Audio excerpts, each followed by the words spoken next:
Beautiful. Yeah, it was definitely worth the $35. Okay. Yeah. We are live. Welcome Hey. to Boston Basic Income.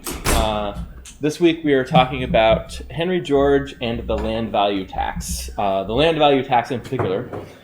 Some of us read an article called from The Economist from 2015 actually, called "Why Henry George Had a Point." Ideal in theory, elusive in practice. The case for making landowners pay for the benefits which location gives them. So it's all about the land value tax. And for people who haven't read the article, or anyone who's watching out there, I'm going to quickly describe what a land value tax is. It's very simple. It's a tax on land based on what the value of that property would be if you hadn't built anything on it, if you hadn't improved it at all. So it's taxing it as if it's an empty lot. So that's some percentage tax on the unimproved value of land. So that's simply what it is. Right. Yeah. But it depends on where it is. Yep. It'll depend not only on the natural environment and the natural state of the land, how valuable the land itself is. It'll also depend on other improvements that other people have made in the area. So if it's in the middle of a city, the tax is going to be a lot higher. Yep. But it's not a tax on the specific improvements on that plot of land. Right. Yes. So it's kind of a tax on the potential to improve it, but in sort of an average way, as opposed to the particular improvements that you've done on it? Yes. Okay. Or it's not a tax on the potential improvements. It's a tax on the value that you get from just that piece of land. So if it's close to public transportation or something like that, then its value would be higher. But that's because somebody could put a house on it or something, right? I mean, a lot near public transportation isn't that useful. Right. Yeah. It's kind of a punishment for not improving the land. Yeah. Yep. Oh, those people. There's only two people. It's me and Amanazoa. Oh, Okay. Yeah.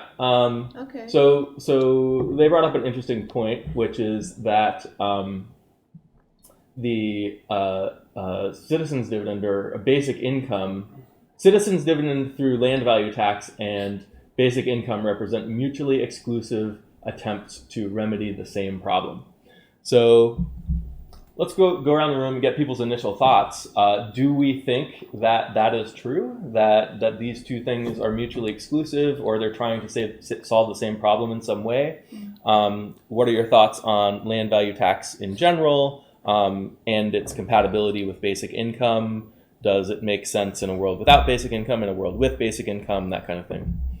Bethany? Yeah, that's a good question. I guess I'm not seeing yet the clear relationship with basic income. Like, I'm sure they interact, but currently I'm just thinking of it kind of independently as an incentive to develop land. Right. Because now we kind of have like a little bit of a disincentive to develop land. So I guess I see it as, in the sense that you're taxed it depending on like how much value you've added to it. And so I see it as like a different idea where you're trying to incentivize people to develop more if they hold on to land or to let go of it. Sure. For somebody else. Yeah. So I'm interested to see like how that relates to basic income, I guess. Yeah. Steve. Well, I'm hoping that it's simple as the government owns all the land. The government rents out parcels of land to various entrepreneurs and collects the rent, and the rent, because the public, each citizen is a shareholder of the national land, each citizen gets his cut of the rent that's collected.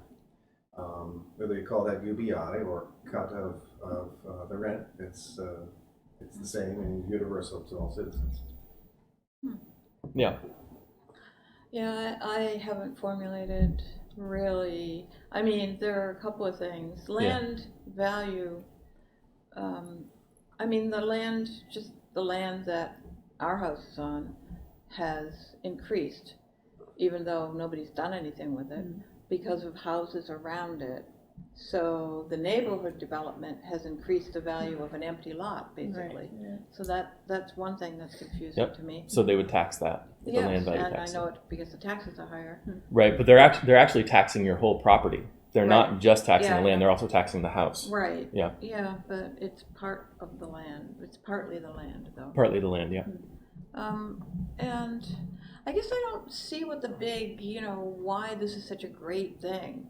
I Okay. mean, the land tax. I mean, the same people that would be against inequality for other reasons, it seems to me, would be against it for these reasons too, because some people more easily can buy land that's valuable. The people that already have wealth will continue to have wealth by investing in land. It's not like it somehow levels the playing field, which I'm not sure I'm following you. It taxes you for just holding on to land and not using it, productively.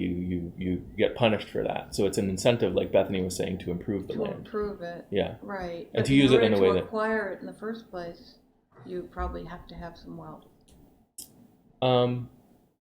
Yeah. The people that get to be landowners, Right. are people that already have wealth. So it's not Well, solving the any. The idea is that the people who are landowners who are just kind of sitting on land speculatively, Right. Henry George would say, now it's no longer going to be profitable for them to do that. So they would sell that land. And it frees up land for other people to buy it. It drives down the price of land because now people will only buy the land if they're actually getting a benefit from holding the land, from using the land itself, instead of from the idea that they're going to sell it when it gets really valuable or something like that. I don't know yet why this is better than regular taxing. Than regular property Yeah, taxes? mhm. Yeah. Or taxes on anything, really. It seems to be saying this is so much better for the economy. The article. Yeah. And I don't know Okay. why yet. Well, we're going to get all into Find that. out, yeah. Yeah, Elizabeth. I sort of mixed feelings about land value tax. On the one hand, I feel like taxing people for just holding on to land feels like, in some spaces, really positive, like all like empty storefronts and like urban centers, where it's like, okay, clearly there should be something there, like whether it's like, like a preschool or a sunglasses shop, like something should be there. Like if you're in like Harvard Square or something, like there's no reason there should be these empty storefronts, and so incentivizing the people who own that to actually like do something with it instead of being like, well, I'm just going to hold on to it until like some other developer wants to pay me twice what I paid so that we can just like exchange empty lots of valuable property. Right. But on the other hand, like when you've talked about this before, you talked about sort of the incentive to develop, and that feels like not a thing that I'm super comfortable like incentivizing across the board to be like, oh, like I have this land, instead of just letting it like be green space, I'm gonna like put things on all of it. Feels like not always what we want Right. to do. And so the article sort of touches on that, but like doesn't really get into like how you would sort of finesse that. And I don't like, if you're looking at it, it's like, oh, here's this nice clean thing, then once you get into like, well, how do we finesse what kinds of development we want to incentivize, like that's what that gets really complicated, and maybe so I'm not sure how that would work. So I think part of the answer to that is that obviously land outside of cities would not be taxed very much anyway, because it's not accessible to the things that people want and need. So there's less of an incentive to develop in the middle of a forest or something like that. It's more if there's like an empty lot in the middle of a city that people are just sitting on speculatively, then it would address that. So that's partly built in.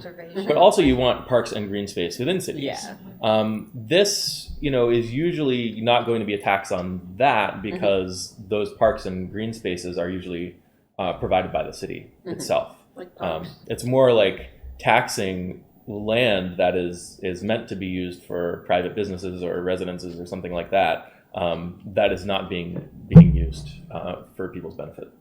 Yeah. I don't know if that kind of. Yeah, it's sort of, I guess it's sort of, I wonder about like, I know like the house that I live in, like one of our neighbors like basically built like a second house on their property, and the sort of, it's like concern about like, okay, so are you gonna have this sort of super tightly packed, where it's like, okay, like some of us neighbors feel like it would have been, we would have preferred to have like some more like trees and lawns and like space between the houses. But if people have other incentives to be like, oh yes, I would like to build, an in-law apartment kind of thing, and like build onto as much of my residential land as possible. You're right. It definitely does crush that kind of green space. Yeah, It's that's kind of like the not in my backyard versus yes in my backyard thing and that kind of thing. But there are zoning laws yeah. about that. I mean, that's not something you could just Zoning do. laws are also part of it. Um, You can't. There's no amount of land value taxing you can tax to get around zoning laws, Right. unless people are really sneaky or something. Right. I don't know. Go ahead, Richard. Well, in Chicago and other cities, they actually build green spaces on top of skyscrapers. Yeah. I And saw that. there's probably a way to get around the land value tax, like giving the property to a like nonprofit or something, and then having the nonprofit sell it back to someone with like a quit claim deed or something. So you're saying the nonprofit is not paying the tax because they're a nonprofit? Yeah, I mean, I think ideally you'd want to, as with any tax, you'd want to keep it as simple as possible, and then it never ends up working out that way if you actually implement it. But yeah, I think so. The big kind of like paradigm shift for Henry George was a lot of times in the 1800s, people were talking about the tension between labor and capital, capitalists taking in the profits from the workers and that kind of thing. Henry George really emphasized separating out land from these two things. And he said, instead of it being labor versus capital, it was labor and capital versus landowners, greedy landowners, right? And the game Monopoly was actually created by Georgists, by Henry George people. And he had this notion that, he looked around in the world and he said, we have all of this amazing wealth. We're getting more and more prosperous. But then in the midst of that, we have this poverty and it's getting worse and worse and worse. And the two seem to go together. So he's like, well, why is this happening? And why are we having these kinds of, this cycle of depressions and economic booms and stuff like that? And his answer to that, which I'm not really on board with, but his explanation was that it was all caused by land speculation, or that was kind of the primary driver of it. So the railroads would get built out to cities like San Francisco, which is where he was from, and people would buy land ahead of the railroad. They knew the railroad was coming. They'd buy the land, drive up the prices. Everything would be booming. People would be trying to get rich, that kind of thing. And then the railroad would get there. Maybe not as many people ended up moving there as the speculators were hoping. Then the price of everything would crash back down, and you'd get this cycle. And his idea was that something like a land value tax could break that cycle, because you'd no longer, if you set the tax high enough, you'd no longer have that speculative motive for owning land. It would just be people want the land when they need it, when they're actually going to use it. Or maybe with enough time ahead of time that they can plan to develop on it, and they're actually going to be using it profitably. Because if they just sit on it for too long, then it no longer becomes worth it. Because you can look out into the future, you're going to have to say, I'm going to be paying X number of dollars in tax every year on this land for as long as I hold it. I better be making at least that much back with how I'm using the land. And that can be in money or just in utility of living on the land and getting the benefit from having a house or something like that. Yeah. I have a few thoughts, like responding to what Joan and what Elizabeth said, and then I know there's people online too. I kind of echoed Joan's point, and I'm curious how much we think this would actually change. Would it be kind of like a marginal difference because there's already a decent incentive to have shops in Harvard Square versus just having blank spaces? So would it just kind of fill in a few of those things, or would it really revolutionize things? That's kind of one question I had. Depending on what the zoning restrictions are, and I would imagine that Henry George would not be for super restrictive zoning. Right. You could build skyscrapers on the same plot of land, and now you've got a lot more stuff in that small area, right. That kind of thing. But there's other things that are holding back skyscrapers, not just the way that we do taxes. So I guess I think it's a kind of an open question for me. And then the other thing that Joan made me think about is people who buy a house, if we do care about anybody having stability in terms of being able to predict where they're going to be able to afford to live, it seems like this could be difficult if the area around you gets developed a lot and then your land tax goes up, but you don't necessarily need to build a bigger house or want to have a bunch of renters in your house or something like that. So it seems like for for stable family like home living, it could be a bad thing. And I guess similarly, like to Elizabeth's point, like I hadn't thought about this point, but maybe we don't always want to like incentivize maximum development on the land. It's certainly prioritizing the average person over the person who happens to be staying there, living there right now. I don't know if it prioritizes the average person, because I'm trying to think about like maybe in aggregate we think everybody is better off with like more options to have stability, or like more lawn, or like, you know, maybe we think that that's worth the trade-off, because it's a little bit of like, I don't know if it's exactly a tragedy of the commons, but like everyone is kind of forced into maximally densifying everything. It's not obvious to me that benefits everybody. There are people who it doesn't benefit, but I think in aggregate it's going to benefit most people, because, you know, like housing is a really important thing. Access to, you know, a place to live, not having to pay all of your income in you know, rent, that kind of thing. You know, like these are pretty big deals. Yeah, but I'm just not. I guess I'm not sure that this is my favorite way. And it's important to keep in mind that the land value tax, even if it's a high percentage, it might vastly drive down the prices of land, because people aren't holding them speculatively. You know, it doesn't drive up the price for that kind of thing. And the price goes up because it's scarcity, or people are hanging on to land, so. Yeah, so you can say, oh, look, I think there's going to be a city built here. Let me buy up as much land as possible, and just hang on to it, and then the city gets built. Now you can sell it, and you're rich, right? You didn't do anything, right? Yeah. So this kind of interrupts that. It prevents that from happening. Yeah. So Omnizoa says taxes are disincentives. It only follows that taxes on production disincentivize production. Land value tax is not a tax on production. It is the cost of a state privilege. So I think this is a good point.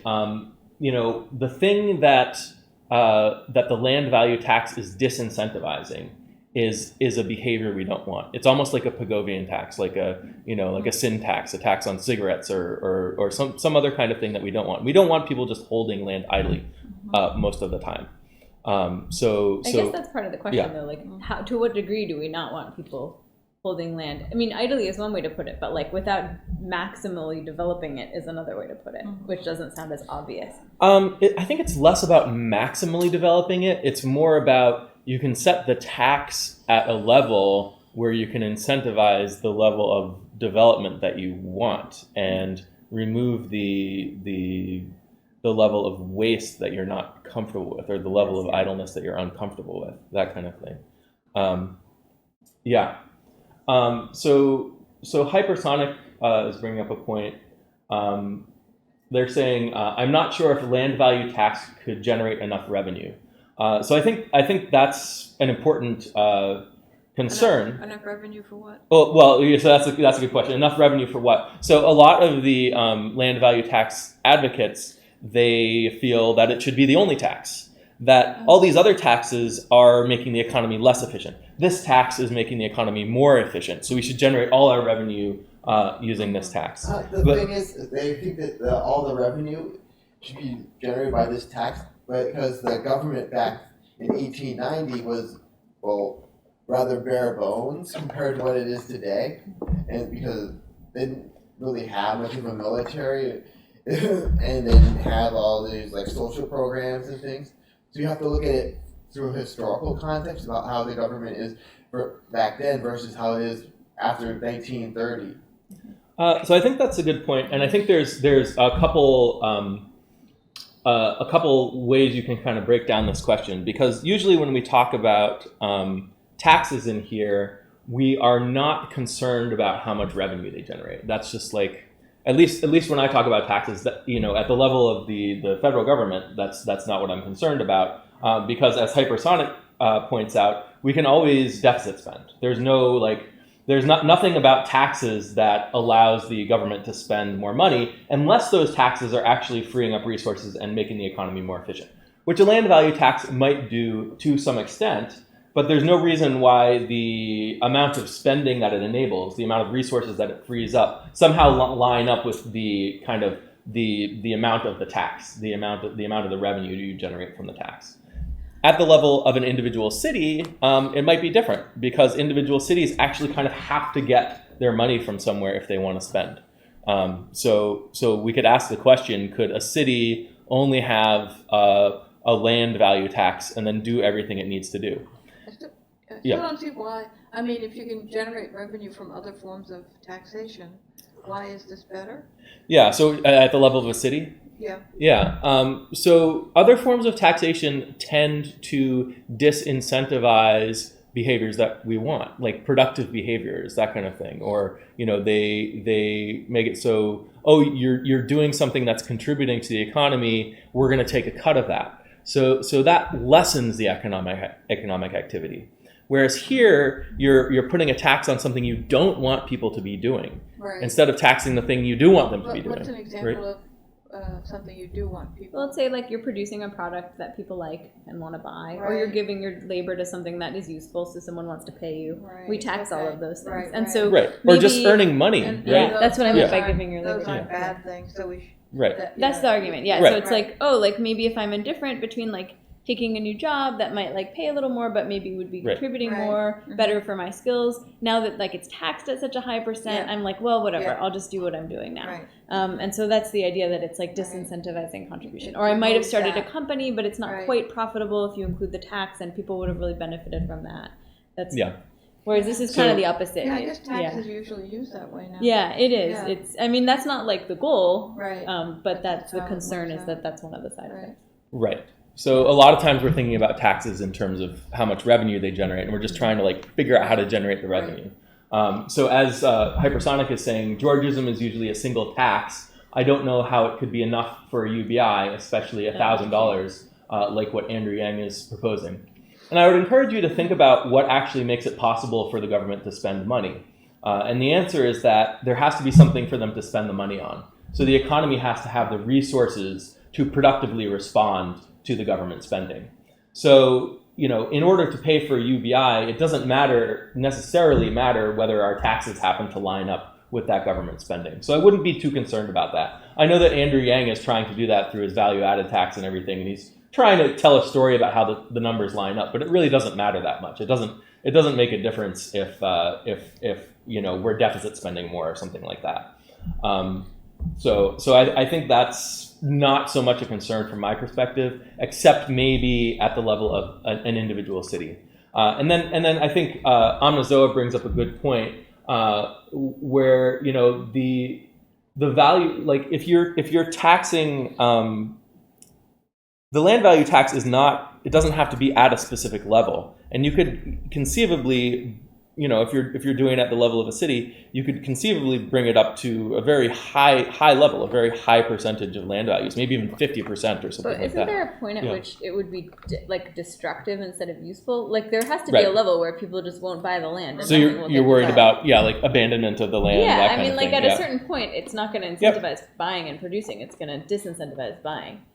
It's always going to disincentivize buying, Right, but right? like to an extreme You're degree worried that you get to the point where people just aren't buying the land at all, and then nobody's owning it. Yeah, exactly. Yes. Nobody's owning it. Right. 'Cause it's too expensive. Yeah. So that's certainly a concern. Once you get there, I think your land value tax is too high. Right. So Yeah. wouldn't the concern that they're raising be that like before you could fund the city based on it, it would reach something closer to that level? Yeah. So then I guess the question is, could you do better somehow? Could you somehow generate revenue? Because if you start the land value tax is making your economy more efficient. And then if you add in another tax on top of that, it starts making your economy less efficient. So then the question is, could you increase your revenue beyond what you could get through a land value I'm still tax? not sure I would why think it's so, making yeah. the economy more efficient. What's than- that? I'm not sure why it's making the economy more efficient than other taxes. Right. So the land value tax is creating an incentive to use your land productively. Right. That's more efficient, right? Other taxes are creating an incentive to be less productive.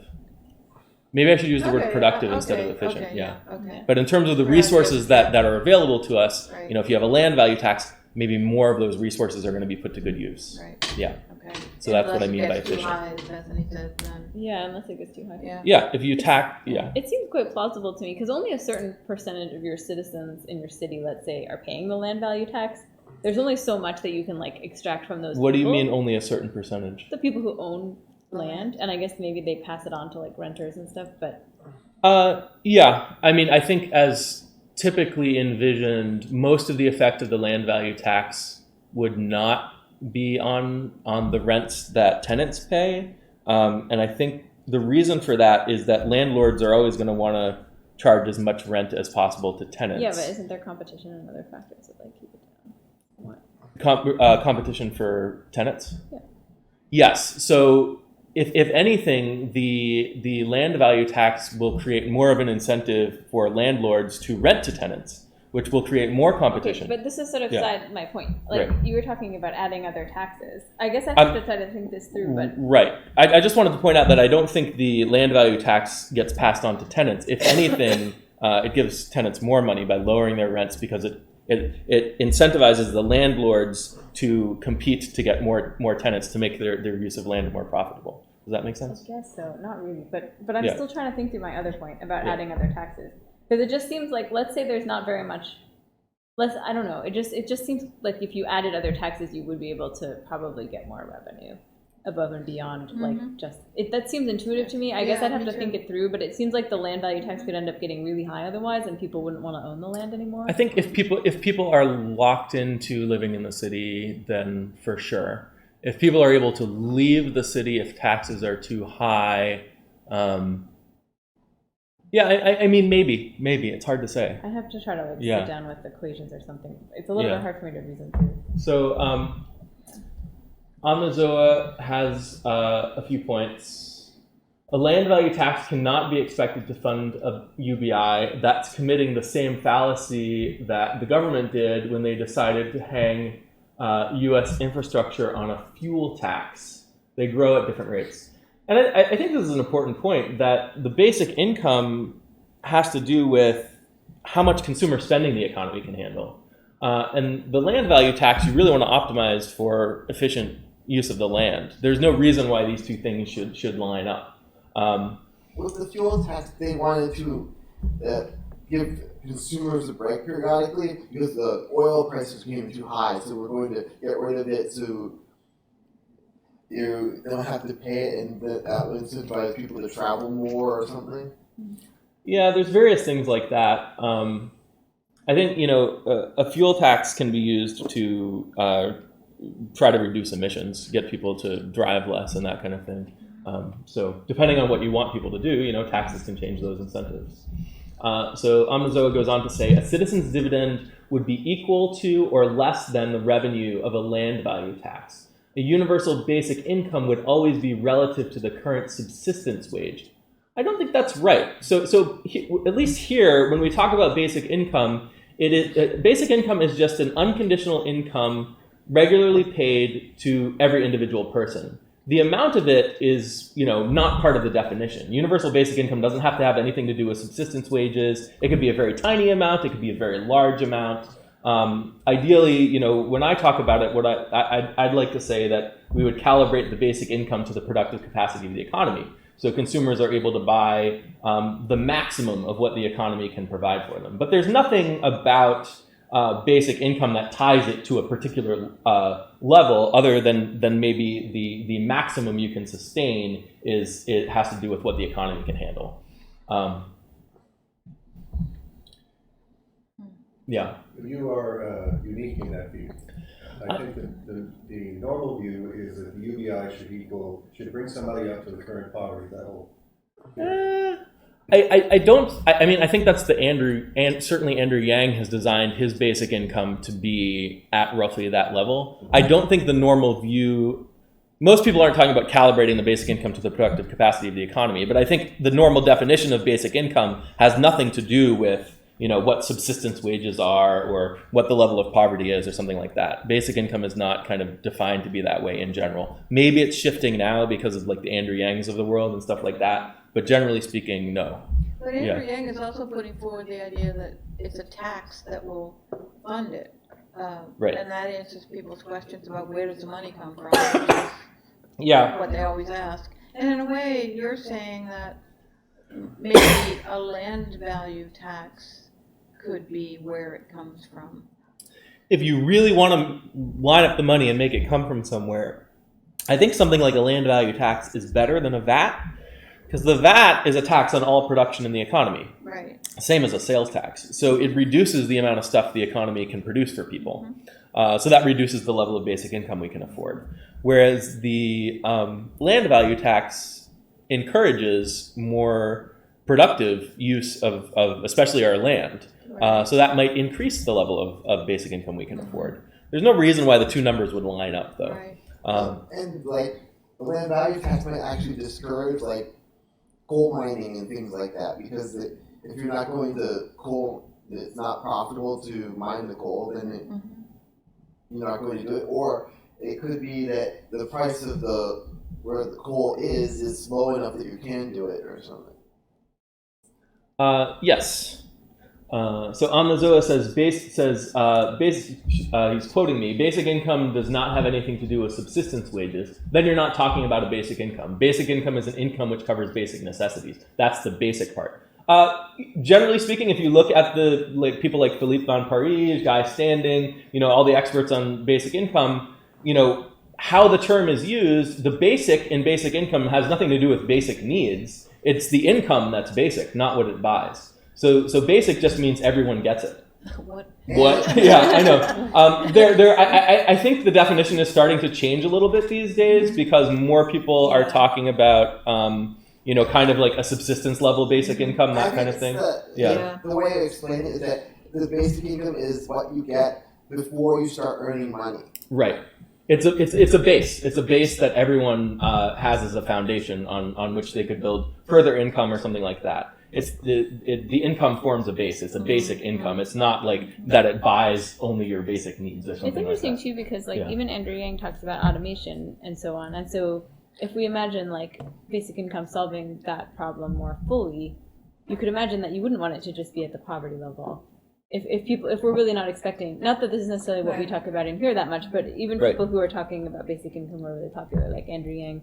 Right now, he's setting it at a level that's kind of subsistence. But if you imagine you're worried about like robots taking everyone's jobs, then presumably you would have to eventually increase the basic income, or you'd want to above poverty. The way he explains it is that the basic income is what the floor that everyone gets, and then you can add different programs on top of that. Interesting.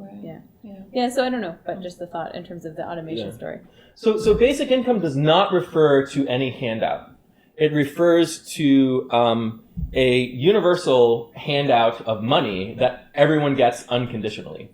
So it's not going to be something that's means tested. Basic income is not means tested. It has no work requirement, and it's a cash benefit. Like those are the main things of basic income. It goes to everyone without these kinds of conditions on it. I think Henry George's citizens' income, it counts as a basic income. It is a form of basic income. But the definition of basic income is just that it's unconditional in these ways. It doesn't have these conditions on it. It's money that everybody gets equally. Yeah, that's what basic income is. And it's not. I don't know if you can call that a watering down. It's been the definition of basic income. I just read an article the other day from 1986, and that's how they were defining basic income. And it's been in use for 30 plus years in this way. So do we want to? Oh, I just wanted to quickly say that in terms of how I differ from Henry George. I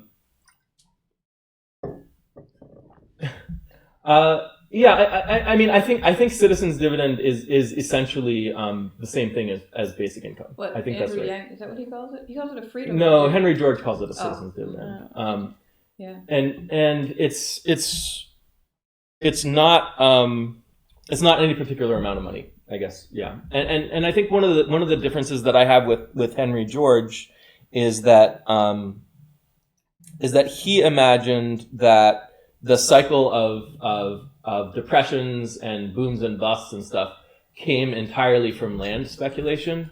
And I would generalize that a little bit more. I would say that in order for the economy to function properly, consumers need spending money. And the ways in which we set up our economy in order to ensure that people have money to spend. They create speculation in all kinds of markets, and land is one of them. But there's other financial markets, and you can have asset bubbles that aren't land. And if you have a basic income at a high enough level, or if you want to call it a citizen's dividend, you can. Then that allows us to tighten monetary policy. It allows us to raise interest rates, so then you no longer have these asset bubbles. You no longer have this buildup of unstable credit in the private financial sector. And so it allows you to rein in the private financial sector and keep it at a stable, sustainable level, and you won't have this business cycle anymore with recessions and stuff like that. Yes, so he's saying that a citizen's dividend refers to the redistribution of value of natural resources. A basic income, even as I define, comes with no associated moral or economic justifications beyond poor people are poor. I think that's exactly right. So I think that might be an important distinction in terms of like the rationale behind it. There's no kind of moral, there are people who use moral arguments to justify a basic income. I tend not to. It's just about how can we ensure that consumers get the most out of the economy. And we've got to have a mechanism that's reliable for getting them spending money. And the labor market is not the way to do that. It's not necessarily just about poor people are poor. It's about we want to maximize human prosperity and the stability of the economy. So to the extent that we're using the labor market to push money to consumers, we're not kind of using those jobs because there's actually work that needs doing. Yeah. Go to a quote. Yeah. So let's get to a quote from the article. Mm-hmm. Yeah. Oh, there they are. There. Land prices mainly reflect location. Farmers may till the soil or drain it, but most increases in land's value comes from the activity of other people. Nobody builds skyscrapers or shopping malls in the wilderness. Landowners, in other words, enjoy unearned income from the benefits bestowed by good transport links and proximity to customers, suppliers, and other businesses. Once they have bought their land, they keep this money. So I think Actually, people do build skyscrapers and shopping malls in the forest because that, the Native Americans' casinos, that's where they're part of their thing. They want people to go there so they can sort of enjoy the wilderness and also, gamble. Yeah, well, there's certainly exceptions, but generally speaking, businesses are more profitable if they're in cities and they have access to customers and transportation and stuff like that. Right. Yeah, but there's certainly resorts in the wilderness and that kind of thing, and that's definitely true. I think this is getting into a little bit of the moral argument. They use the word unearned income, right? Yeah. I tend to not to like that framing. It's more like, how do we maximize people's well-being? And it does feel a little bit like punishy, Right. Once they bought their land, they keep this money. Well, Right. That's what happens. I mean, And that's what happens, and that's fine. What's not fine is if it results in maybe that land isn't being used as much as it could for the benefit of the people. Right. Right. So then we want to punish that activity. People buy that they Right. don't use and they, could share, let's say. Right. But they don't. So this is a big one, and land is a big one because it's the only thing there. Like, you can't just be like, oh, well, that person bought this block and I'll buy another copy of this piece of land in the exact same location and actually use it to help people. So land is particularly problematic in this regard. Yeah. So are you kind of just not concerned or willing to take the hit in terms of people who own their homes, and then the value? I guess the property value taxes already go up, but would this mean that they would go up even more if they happen to live in a place that gets developed? And should those people just move, or are you not worried about They actually stability? say that, Because their that later income on might in the not go article. up. If there's a land value tax, there's no property tax, presumably. Right, but I'm saying that land value tax goes up, right, as people develop around you. Yeah, that's right. So then that could push people out, because the whole That's idea of the having idea. a mortgage is that people have to have a sense of stability, that they can pay a certain amount Well, with their income. And I live in think the same the whole place, mortgage thing is problematic. If you push the land value tax higher, the prices of property goes down, so the mortgages get smaller too. Well, I guess all I'm Yeah. saying is it adds a lot of instability, and it might add a bunch of people having to move around a lot more, which maybe is worth it and fine, but I'm just raising that concern. So I don't think it's going to add instability in terms of like people not being able to pay their mortgages or something Wait, like why that. not?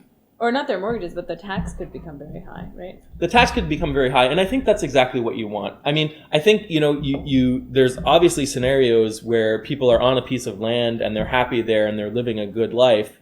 But if everything is building up around them, and that land is being held back, and it could be benefiting more people like to a greater degree. So you're just willing to like take that cost. Yeah. Okay, because I'm just raising. I mean, it's the same cost as we've talked about with like just rents and other things going up in general if people don't own their homes, or like it's harder to have a community with like that social capital, which I generally say like, okay, fine, maybe it's worth the cost, but just pointing it out that you can't really build.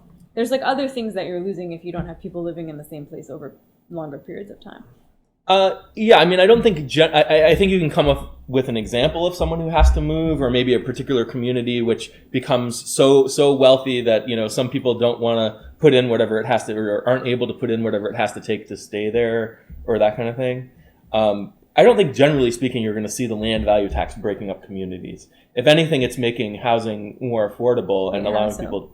What? Like, wait, how does it? Can you talk about how it drives down land costs? Because that's not really making sense to me. Yeah, I was talking about that before. So the idea is that if you are a landowner, you want to be earning profit over and above what you're paying in the land value tax, right? So that creates an incentive to rent out more of your land, maybe divide it into smaller, cheaper units, or any units at all. So that would make rent cheaper, but it's not going to make buying houses cheaper. So for buying houses cheaper, but what you're willing to pay for a plot of land or house is going to be partly determined by how many taxes you're going to have to pay on it in the future, right? Yeah. So if the taxes are higher, that means the amount you're willing to pay to buy the property is going to be lower. Oh, I see. What? Yeah. What? So if you're looking at a plot of land and you're like, oh man, I'll pay $100,000 for this plot of land, but then you find out that it's got a tax on it of $20,000 a year, you might be less willing to pay $100,000 to buy it because you're going to be paying this cost every year. Right. So that means the price is going to come down. Because people won't buy it because the taxes. People aren't willing to pay as much for a piece of land that they have to pay a tax on, right? Okay, so the upfront cost goes down, but only because there's a cost every year now that's higher.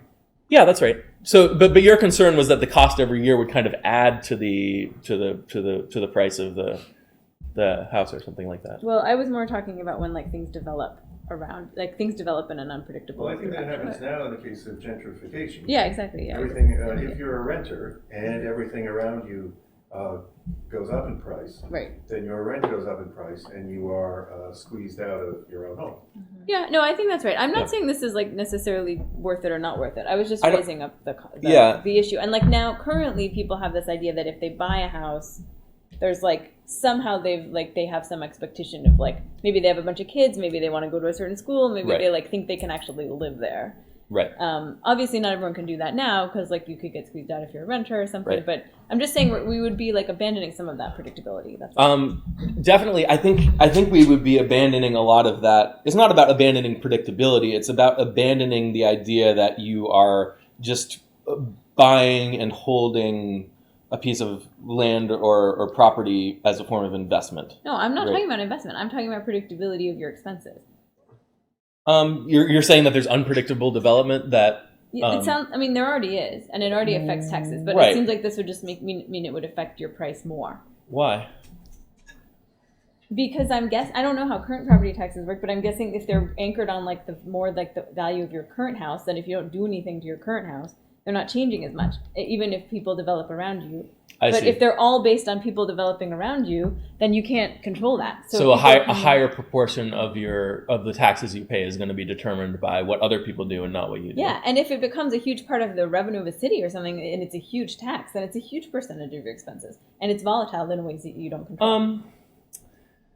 Whether it's a huge percentage, but it's volatile. That's what I'm saying. It's unpredictable what your living expenses are going to be in that location. So the percentage for a land value tax is going to be much higher than a property tax would be, probably. But that doesn't mean that the amount you pay is necessarily going to be higher. that has to do with the calculations of the valuations. And obviously, the higher the tax, the lower the valuations. So I'm not sure how that kind of shakes What out. matters is like Yeah. what percentage of your overall expenses it is, but I don't Yeah, know how it's going to and- work out. But I'm just saying that like there's a lot of there's a potentially more volatility in it. I don't know how much of a difference it's really going to make, but Yeah. Well, land value tax, you said $20,000, let's say. Yeah. And that stays the same? As opposed to, say, a property No. tax? If other people around you develop, then and the land Yeah. gets more value, then that increases the land value. that's what tax. I'm saying. So then, Right. like, Yeah. if you buy your house Right. and then, Yeah. oh my gosh, like the whole Right. thing's gonna develop, you have to move Right. basically Well, because Yeah. it gets that's too like expensive. property taxes too. Yeah. That So depends. I don't know if that effect is going to be more under a land value tax or not. I think that's I would Yeah, think it it seems would like be. they're two different things, but they're connected. It seems like it would have to be because you're trying to incentivize getting rid of that house and turning it into an apartment building or a skyscraper in the case that that's more profitable or like Yeah, no, so, you're right, so you you're right. have to be driving people out. And maybe that's like good because as you said, It well is now good. more people can live there. but people also value stability, and I'm just saying like a cost is that you're creating unpredictability in where people are living in another way to a greater extent. maybe on a specific plot of land, but if there's a lot more availability for housing in your existing neighborhood, then maybe that's not the case. Like maybe you sell your land that you owned and then you go rent a unit across the street that is a reasonable price or something like that, right? Because there's going to be a lot more available housing, Okay. even And if this it's is not probably worth it. But again, Yeah. people like to customize their house to like their particular needs, and they spend a lot of time on it, and it's a big There- deal to move. There are landowners lose right. from a land value tax. And I'm just This saying, is let's unequivocally remember true. that Yes. landowners aren't just like people who don't actually live there and are just like I know. developing. They're I know. also all the people who live there, and it's But just like property their house. taxes are unpredictable in a lot of ways too. Right. I mean, Yeah. schools So- get better, the property tax Right. goes up. Right. I think what we're just establishing here is that there are losers to this, and they're the landowners, like families who own houses and landowners aren't necessarily the people we would typically think of as like evil, greedy landlords. Right. There are also Um, like all these families but- who customize their house to their family. Right, and want but effectively they're still kind of having a similar effect in terms of their effect on other people and how it's reducing the benefit. They're taking in these benefits of the things around them, and they're not providing an outward benefit. Whereas if you incentivize the development, now whoever owns that land it has an incentive to do something beneficial to the community around them. Yeah. I mean, I guess this also raises my Yeah. other question, which is like, how big of an effect would this really be? I mean, I guess it depends on the size of the tax, Right. but there's already an incentive in the sense that if you are a family in that house, that Yeah. could be turned into like, you could develop it into like extremely expensive apartments, or even just like break up your house into apartments and rent it. Sure. There's already some economic incentive to do Yeah. that. You could So- rent out an Airbnb or something. And all from your sorts of house, things. So what, I guess it depends on the size of the tax, but it's like, this is kind of your point about Joan, like, is this really going to revolutionize anything or just kind of be a nudge in the direction of developing a bit more? I It think seems like it's- things already go I this think way. it's a nudge, but it's potentially a pretty revolutionary nudge, right? I guess um, so. Yeah, because I don't know. you can I think there are a lot of instances of cities that are not using land efficiently in terms of the private owners of the land are not using that land efficiently, and this would really help that. And if it's a small land value tax, then it's only a little bit of an effect. If it's a large one, then it's more, right? I don't know. Yeah. Maybe land speculation was so popular then too. It was a different. I don't know. Did you hear about the 2008 crash? Yeah. Yeah. Right. I mean, But it was I less think- land speculation I so think much as that's it was though, real not estate. land Yeah. speculation. Maybe less about the land. Right, No, it's yeah. still about the land. People were buying, not necessarily that great pieces of land Yeah. and flipping it and that kind Oh, of yeah. thing. And it was But it I was guess the same it does, kind of thing. if he's attributing all booms and busts to it, I had the historical question of like, was it a greater percentage of the speculation? Because obviously Yeah. right now we have so many different kinds of financial speculation. Right. This seems That's like right. it's just one of them. Yep. Yeah. So Amnazoa says a basic income is born out of seeing the negative result of the problem, but it doesn't actually resolve the cause of those problems. We've talked about that. Yeah, rather than attempting to forcibly hike people above the poverty line with brute force wealth redistribution, tweak the existing system via land value tax citizens dividend so that people don't sink beneath it to begin with. I think that's very similar to how I think about basic income. Basic income doesn't. I don't think of it as a form of wealth redistribution, to be honest. I think about it as a way to supply consumers with spending money. So for example, we currently do that by creating money in the private financial sector, creating jobs, that kind of thing. And that is, a really inefficient way to get spending money to consumers. But if you just funded consumer spending directly, then we wouldn't have to do all this, acrobatics to try to or contortion to try to to get money into people's hands while making it look like they're being productive because they have jobs and that kind of thing, or saying we want the government budget to be balanced, so instead what we'll do is we'll overstimulate the private financial sector, which leads to booms and busts and that kind of thing. So I like the way you describe fixing the existing system so that people don't kind of fall through the cracks or don't fall out of it to begin with. It's the infrastructure, the economic infrastructure is naturally there so that people on their own can benefit. And then, if you want to do more, you can do more. But I think, that's kind of how I think about basic income too, that it's not a safety net. And it's not even a railing. It's kind of the floor that everyone's standing on. It's fundamental economic infrastructure that allows us to not have to do all these other weird things like job creation and all of kind of the anti-poverty programs that we've had to develop to compensate for the fact that we don't have an effective way to get spending money to people. So yeah, I think definitely. Yeah. I don't know. I'm kind of harping on these details still, but yeah, it's just not symmetrical. The benefit you get from moving to a better place, I think subjectively is not symmetrical to the cost of having to move. And I'm thinking especially of older people who it could be traumatic, really traumatic to have to suddenly move because you get really used to your space. You don't fall because you know where things are. This can get to be a very extreme I think level. there's an argument to be made still for providing special services to people who need it. And I'm saying keeping older people in their homes could be really important, and I might want to make an exception. One, we already don't do that. Yeah, but I'm just saying this adds to it, making it more expensive. If you've paid off your house, you don't often have I'm picturing the movie Up right now. Yeah, but okay, they claimed it for some public domain thing or something. Was that what was going on? No, they wanted to develop there. I think there was just a developer who wanted to build there, and he was trying to get permits from the city, or I don't know what it was, but yeah,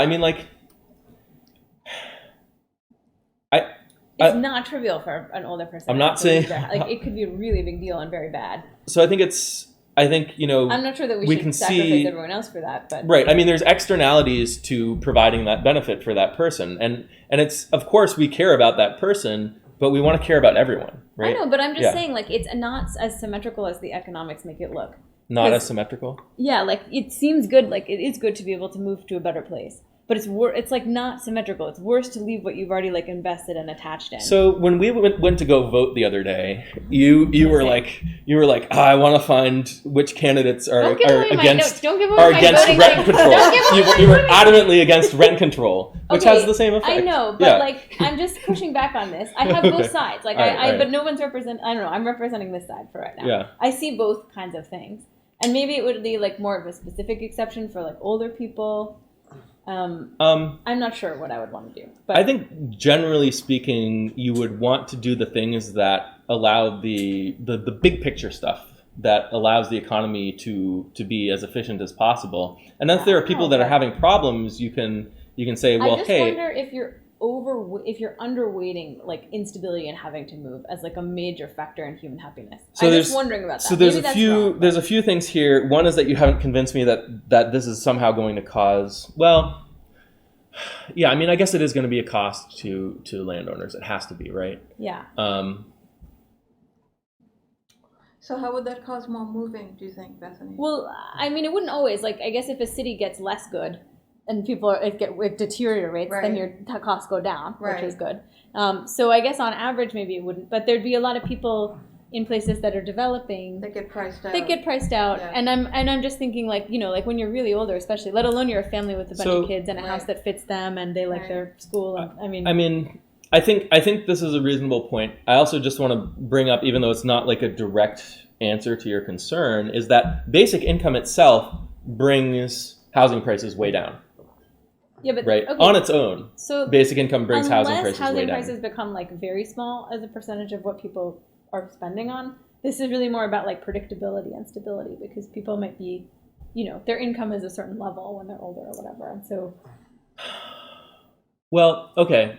So I guess I'm imagining two different things. I'm imagining the transition from a world without a land value tax into a world with a land value tax, and how disruptive that's going to be. And then so there's going to be losers during that process. And then I'm imagining, if we're living in a world where we already have a land value tax at the level we want it, are landowners then going to be worse off? In general, are they going to have less predictability in the value of things? I'm not convinced of that. I do know that as we phase in the land value tax, landowners are going to lose. But it's not clear to me that if we're living in a world with a land value tax, that somehow prices are going to be less predictable and more volatile. And my intuition is that they won't be, because you're going to not have as much of this speculation. And obviously the basic income, contributes to that hugely too. If there's, if people have income that's not tied to a location. it's hard for me to figure out like what the magnitude of that is for somebody who's like paid off their house. Yeah. Like how much is speculation affecting their taxes now and affecting their costs now versus like this land value tax changing when the area gets developed. I mean, areas are always going to change. I guess the question is, how predictable is that change going to be in either scenario? I think if you're living in a world without recessions and with stable financial markets, you're going to have cities develop over time, but it's going to be less volatile. Yeah. No. And if you don't have like housing bubbles and stuff like that, it's going to be less volatile. How do you determine the land value of the land exactly? Yeah, so that's a tricky thing. It's already tricky with property taxes, right? I guess you kind of look at the sale price and of the house, most recent sale price, and then you kind of extrapolate it based on how the other sale prices of houses selling around the area, that kind of thing. With a land value tax, what you probably want to do is look at the sale prices of adjacent properties, that kind of thing. Well, in the case of a tax, Yeah. Tax by definition, you can just raise until you have enough money to pay off your bills or whatever you were saving, taxing for in the first place. I think that's if you're thinking of taxes as a revenue source, Right. And yeah. So that's how taxes are usually set. But the town raises the property tax when they need more money to buy the same stuff. Right. So that would be answering the question of what percentage should the land value tax be set at. So I think Richard's question is, how do we know what the value of the property is in the first place? Mm-hmm. So is it $100,000? Is it 10% of $100,000? Is it 10% of $200,000? I think that's a little bit trickier. When you're calculating the value of the land, do you look at? I guess you would look at the sale prices of all of the properties around, and you would look at the current land value tax that people are paying on those properties, and adding some kind of discounted, like the present value of future taxes that people know they're going to have to pay when they buy it, plus the price that they paid on it to kind of get the tax that you would want, or the valuation of the property itself. So it's all about the surrounding properties and kind of what the prices on those properties are, and also what the taxes are, because that factors into the value too. That's part of the price that people are paying for owning that land. So when you're saying properties, so you're talking about buildings too, not just land. Yes. So you would look at the adjacent improvements, and that would affect the price of the main piece of land that you're looking at. You might want to look at median prices in the area. They have models where they come up with like gradients of like we know the value is generally here, and they kind of like map that gradient on top of like the city, and so you just go to like, okay, well, where here on the gradient and the value is this, therefore the tax is this, Like and the size of the plot of land is this. Like the plots of land that are closest to the T station are more expensive than the ones that are like a mile away or something. Yeah, location. Yeah. So let's see. There's a few good comments on here.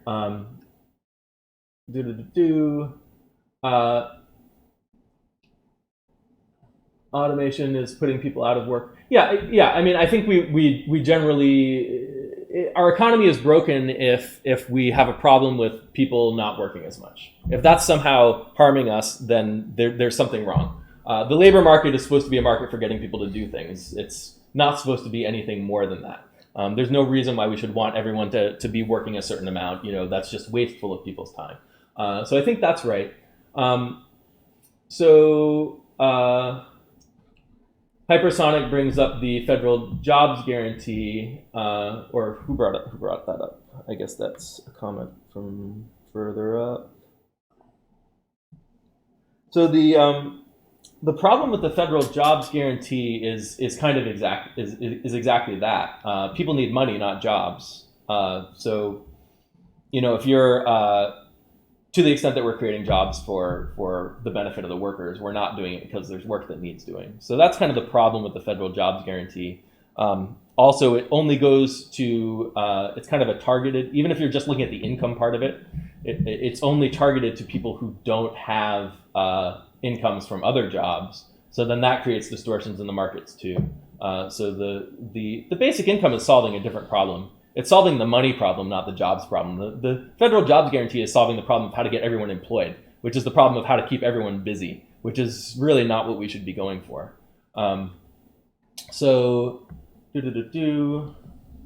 a basic income does not necessarily take money from other consumers. The basic income is just the payout of money. I like to say that a properly implemented basic income has no tax associated with it. And this is true of government spending in general, that the government can spend so long as the economy has room for that spending. So it's not the case that you can take a dollar from one part of the economy and just put it in another part of the economy. There has to be room for that money. There has to be room for that spending. And taking money from one part of the economy is not going to change whether there's room for that money in another part of the economy. So government spending is ultimately constrained by how much spending the economy can handle without running into problems like inflation and stuff like that. Taking money away from Bill Gates or implementing some kind of tax is not going to prevent inflation. If your spending was going to cause inflation, it's going to cause inflation regardless of whether you happen to take money from somewhere else. So that's kind of my response to that.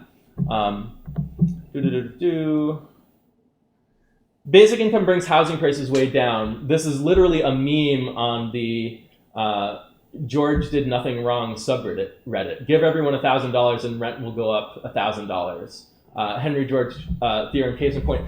Yeah, so this is one area where I'm actually not in agreement with Henry George, or maybe I am, but I think one thing that Henry George didn't see was that the housing market is very much intertwined with the labor market.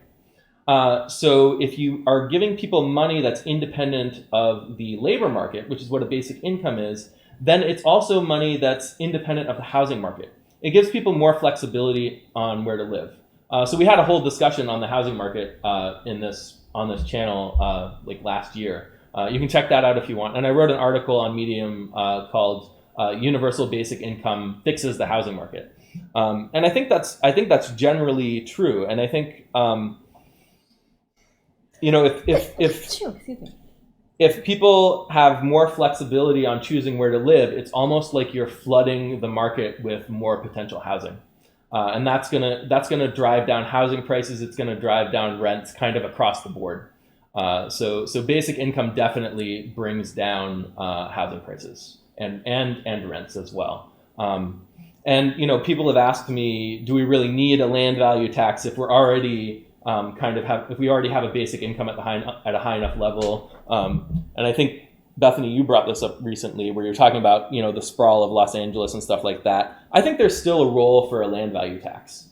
But I'm also with Elizabeth that Yeah. you might not want things to be overly dense either, or I'm not sure if you're Or playing maybe that around. was Elizabeth. That's what I said, Yeah. Elizabeth's Yeah. point about that. I kind of also agree with Right. her point about I that. thought it was Bethany's point from the other week, but it was maybe. No, the Los Angeles thing is the opposite, that you might want things more dense, but Elizabeth's Oh, okay. point is that you might not want them too dense, and I think I kind of see both of those points.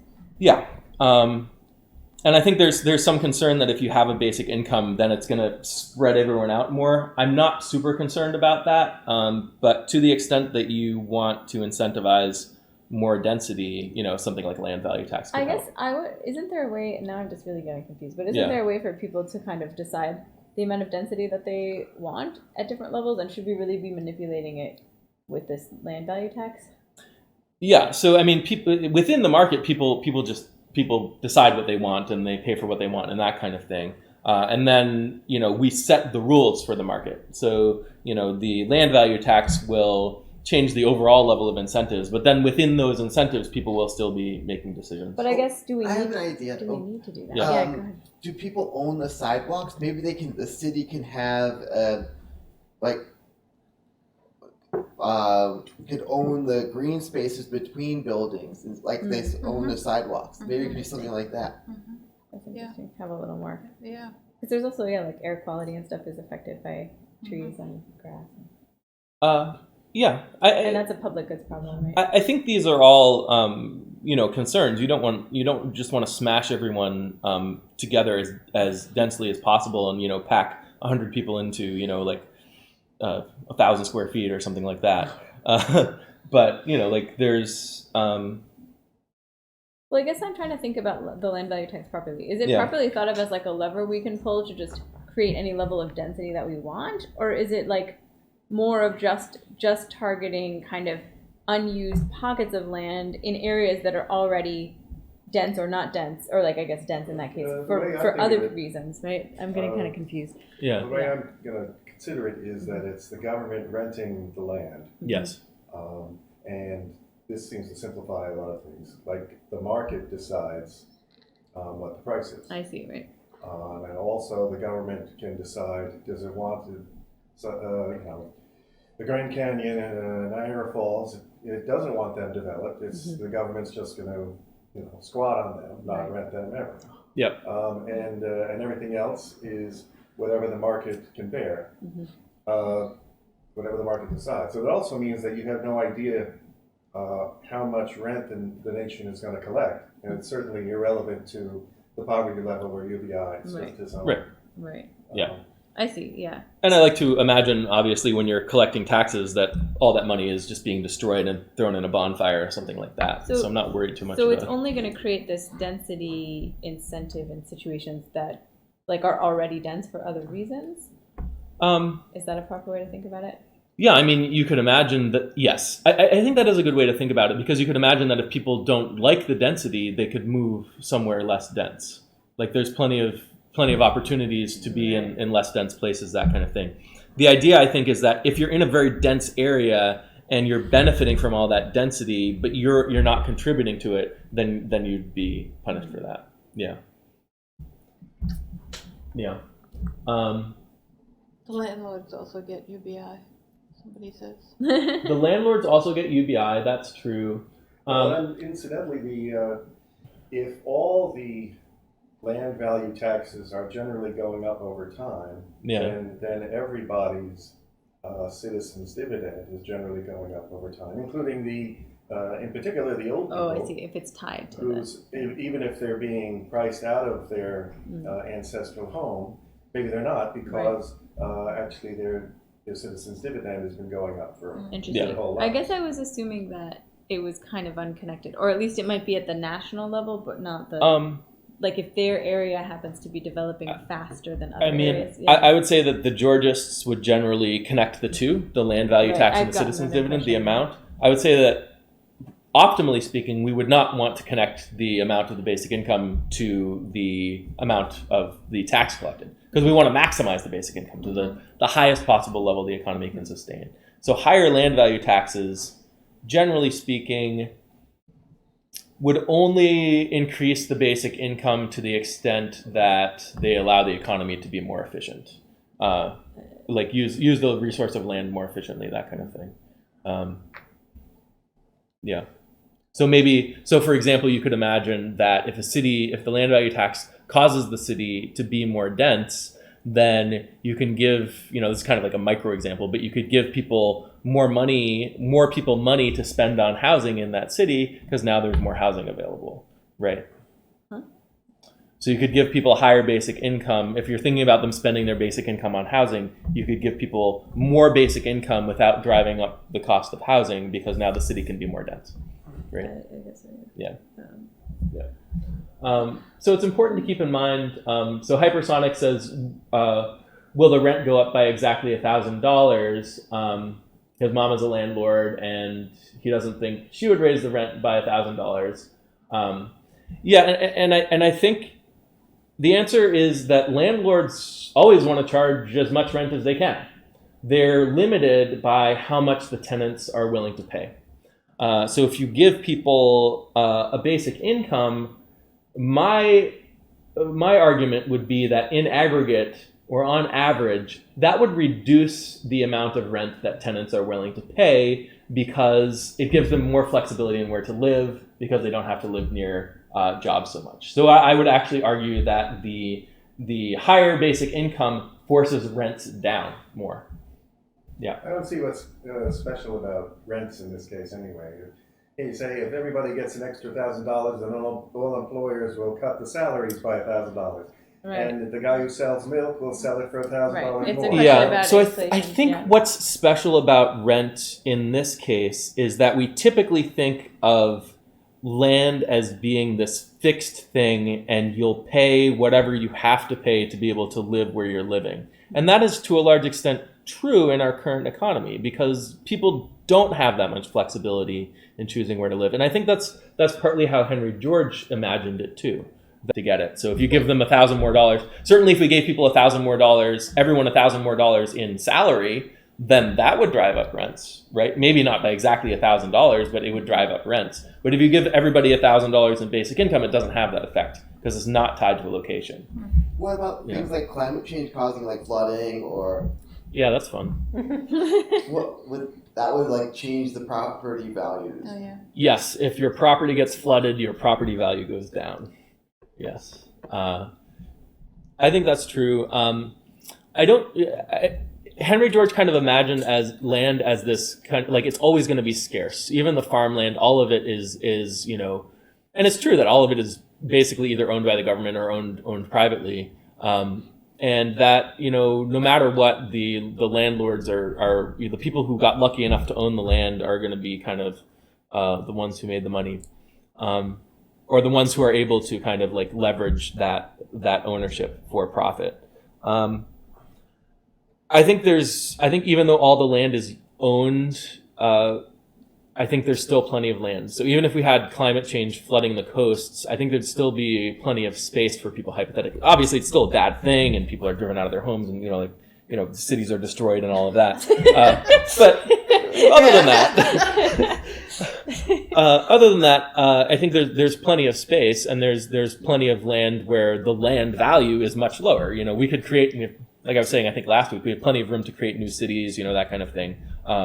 If we wanted to, and if people had basic income, that facilitates that. That everything is mobile, including people. So I sort of agree with Bethany that the old people who have been in their home for decades, they're assumed for economic reasons to move anyway. And that the people whose rent just went up $1,000, it's assumed that they will work in the free market and move quickly. And it seems like economists assume that workers will move to the jobs, and that families will move, and certainly, capital will move, and money moves all over the globe. So I think that this sort of economic explanation for everything in my head assumes that people are going to move for economic reasons. Now, whether that's good or bad for social reasons is too difficult. Yeah, I certainly think that at least in order to understand the effect on prices, we don't need to assume that everyone moves, because the prices are determined by the behavior of the people on the margins. So the people who do move, Like if a lot of people are moving away from a city, even if it's only like 2% of the people or something, that might have a really big effect on prices in that city, right? Even like 2% of people moving out of New York would be huge. That would like completely change the market there for everything. So it's not about assuming, at least for prices, it's not about assuming everyone's going to move. It's about assuming that the kind of net flows of migration are going to shift by a certain amount, based on the incentives. But I think in different in economic terms, like things are generally more efficient, the degree to which people are willing to move, or in many cases at least. Like, but like you're saying, like I think there are like things that for other reasons make people not want to move, or make that stickier. I don't know how important that is, but yeah. What, can you say that again? Well, yeah, like a lot of things can be more efficient if people are pretty fluid in terms of wanting to like move Yes. around. But for a lot of other social reasons, or a lot of other reasons that's actually like bad for happiness. So that's unfortunately like limiting the efficiency as described by the economic. It's limiting the gains you can get from moving around. So there are lots of incentives to stay where you are, and being near a job is just one of them. And this only kind of changes that one incentive. Is that what you're saying? In terms of the basic income on prices? Yeah. Yeah, but I was more speaking to like Steve's general point about the economic models and how there's more efficient. There's like a lot of efficiency gains to when people are fluid. Yes.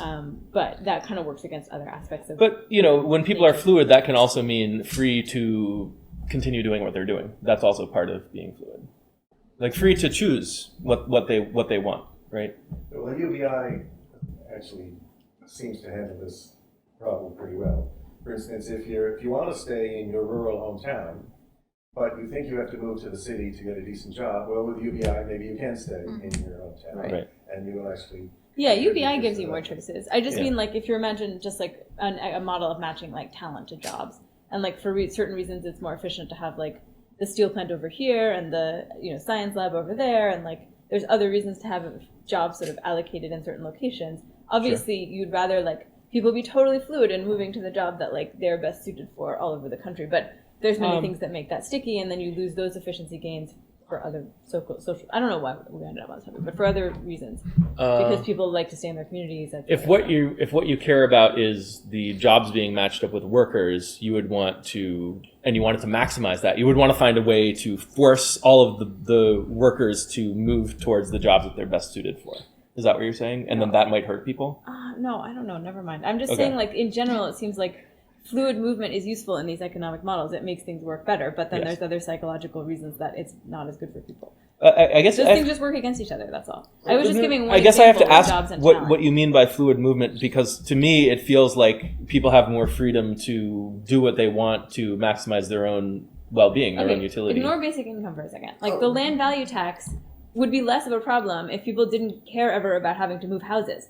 But they get invested in their houses, they care about moving, so then there's more well-being costs to the land value tax. Right. That's all the kind of thing that I'm saying. Like that aspect of human nature adds more costs to some of these things that otherwise make things more efficient. I would say that isn't mapping onto my concept of fluidity, and that's probably where I was getting stuck. Okay, well, right? Because if the land value tax is having this effect where it's forcing people to move away, I would say that is an example of things being less fluid. Okay, well, I just meant people not having much of a psychological cost to moving or something like that. Go ahead, or Richard. being willing to move. Maybe in the future with like virtual reality, you can do with like the Da Vinci surgery robot. You can do it from home. The doctor can do it from home. Yeah, or with like how Andrew Yang explains the robotic trucks, they could do it from home and like control potentially can take over control of like 1,000 trucks if they're in trouble or things like that. You don't have to be as fluid. You can do it from the countryside. Yeah. You don't have to go to Las Vegas or whatever. Yeah, certainly. There's various technological advancements that allow people to work remotely, and that can help with efficiency in a lot of ways, and including reducing emissions and all of that. Beyond what you'd get from just eliminating jobs, which is also great. So Omnizoa says basic income would solve the housing crisis. Why? Because everyone has more money, or because artificial scarcity is eliminated by land value tax, and we're going to call the CD the citizens' dividend, universal basic income. So I would say that even without a land value tax, basic income solves the housing crisis or fixes the housing market. And there's two main effects. One effect is that if you have a basic income, now a higher percentage, and you guys are talking about this a little bit, a higher percentage of your income is not tied to a particular location. It's not tied to a job. So this gives people more flexibility in where to live. It might even be easier for people to start new cities or grow existing towns with maybe depressed economies into larger cities, that kind of thing. It basically creates more livable space for everyone. So it's not just everyone having more money, but it's about having money that that, as Hypersonic is saying, goes with you wherever you go. It's portable. You can take it with you. So that's a big part of it. Another big part of it is the effect that basic income has on the financial sector. So as we increase the basic income, that allows the Fed to tighten. It allows the Fed to raise interest rates, rein in the private financial sector. But what that does is that makes mortgages more expensive, right? So that helps bring down housing prices and means people will have to kind of pay more for their housing up front. It starts to make the housing market look more like a normal market, and you're not going to have these speculative bubbles in the financial markets, including the stuff that happened leading up to 2008, because the tighter monetary policy is enabled by the fact that you're funding consumer spending directly. So all of this is true even without a land value tax. So then when you're thinking about land value tax, if we want to add a land value tax on top of that, you can think about maybe some of the efficiencies in land allocation within cities that would add. And you can also think about things like upzoning, making zoning more permissive, that kind of thing that would help in cities as well. So I think the biggest effect is probably just basic income by itself, and then you can use land value tax and perhaps changes in zoning requirements to help optimize it. Yeah. I have a couple of questions. One Yeah. is like, how large of an effect do you think the land value tax would have? And I guess the other question is, do you think it's interactive with basic income in some way, or it's just kind of like you said, sort of adding on an additional efficiency on top of it? I think if you're adding efficiency in the markets, more efficient resource usage, and land is one of those resources for sure, then that can help increase the amount of basic income we can afford. Yeah, I think that's the main way it interacts. Yeah. Yeah, and then I guess like how large of an effect do you think that you would see from a land value tax? Mm-hmm. In terms of how much it could allow you to raise the basic income? Yeah, or like how much it makes things feel better for people overall, or that kind of thing. I mean, I think it would generally improve the quality of cities. It would help address, maybe more of the urban sprawl you see in places like Los Angeles. I imagine it probably wouldn't change New York very much, wouldn't change Manhattan, Right. But it might help make cities denser and more efficient. Yeah. I don't know. Is that what you're looking for? Well, I guess I'm not sure now, because like if we're talking about how it's only really disincentivizing you being like an outlier in the area, then how is it making cities denser overall? Because you're being an outlier by not providing profitable stuff with your land. So the way in which you are an outlier is that you're not participating in the density. Right. But then it would just like create more uniform density, but it wouldn't. I guess that makes the density go up a little bit, but it would kind of only do that in places that are already dense, right? Yeah, but you kind of have this effect, like if one area is getting denser, then the adjacent areas now have an incentive to get denser too, that kind of thing. Mm. So it would have an effect on the overall city. It's not just about filling in the holes of like empty lots, but then that's kind of like the immediate effect it has. But then you fill it in. Now everybody else is like, oh, I want, maybe I have this lot that I'm only using half of and I'm paying the tax on the whole thing. Maybe I'll develop there. Maybe I'll make my building taller because it's only half as tall as it needs to be. But then in terms of interacting with the basic income, the way you often talk about basic income would generally lead to people moving away from the densest cities into like medium cities, which would actually make you would decrease density in some places. Not necessarily moving away from the densest cities, but moving away from the most expensive cities. Justify that those are not the same thing. Well, I think you They're could pretty have much the you could same have thing. two cities that have similar infrastructure, and one of them has a really bad job market, right? And they're similarly dense, similar infrastructure, and one Okay, of so it them wouldn't is a lot cheaper to only live move in. people away from the Yeah. densest cities, but the densest cities, as we've talked about, because there's more of a, like they tend to be the more expensive cities, right? Especially what? per The square more foot. expensive cities, yeah. Like Manhattan is very dense, very expensive. San Francisco is pretty dense, very expensive. Boston's pretty dense, very expensive. Yeah. So what's the question? Well, it just seems like then these things are actually moving in opposite directions. Like there's kind of a pull away from sort of Well, maximum density. I think in aggregate, basic income makes things denser because people can afford to live in denser areas and want to avail themselves of the infrastructure and that kind of thing. So I think it's going to pull people out of rural areas, but at the same time, if you're comparing city to city, it'll people will want to move from expensive cities to cheaper cities. Right, so I'd Yeah. imagine it would like take some of the pressure off the cities like Hong Kong and New York that are like really, really, really dense. Because there's a lot of downsides to living there, and so there might be Right. many reasons that people with an income not tied to their job would want to leave. I mean, there's a lot of Yeah. upsides to living there too, but I'm not sure. But it just seems like Well, It's certainly if gonna- the government owns the land and is renting it. It can make some decisions, like if somebody is offering to rent Central Park in Manhattan and build skyscrapers, then the government, as the landlord, can just say no. right. Yeah, that's right. That's for like public spaces, I guess. But yeah, I don't know. In terms of So- everyone living in like tiny. So there's the spaces. question of how it affects prices, and then there's the question of how it affects density, basic income. So those two things, I don't know if it interrupts the positive speculative feedback loop, that brings prices crashing down. If people no longer need to be living near the jobs, then they have more flexibility. That brings prices down. Is it going to cause is it going to cause there to be less dense housing in a place like New York?